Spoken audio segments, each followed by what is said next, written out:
I am the Tofu Golem. Please enjoy the video. In this video, I will show you how to connect your Motorola Gamepad. First, make sure your gamepad has sufficient battery life for a smooth connection. Next, find the power button, usually on the top or front, and press and hold it until the indicator light begins to flash. This puts the gamepad into pairing mode. Simultaneously, open your phone or tablet settings and ensure Bluetooth is turned on and actively searching for new devices. This initial setup is crucial for a successful pairing. Once your device's Bluetooth is active, you should see your Motorola Gamepad appear in the list of available devices. It might be labeled Moto Gamepad or something similar.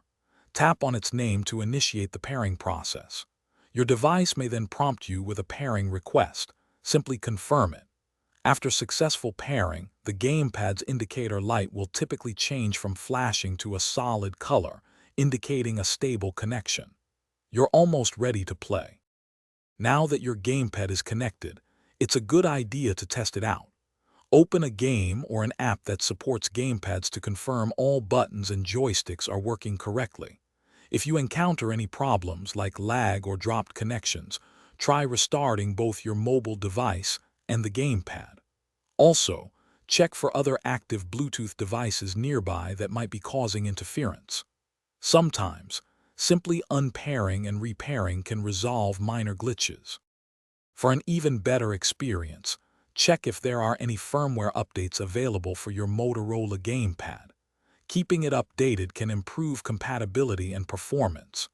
Many games also offer in-app settings to remap buttons, allowing you to customize your controls for a more personalized gaming session.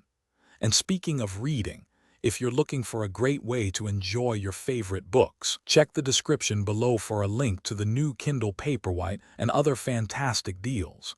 Thanks for watching. Thanks for watching. Consider subscribing if we helped you today.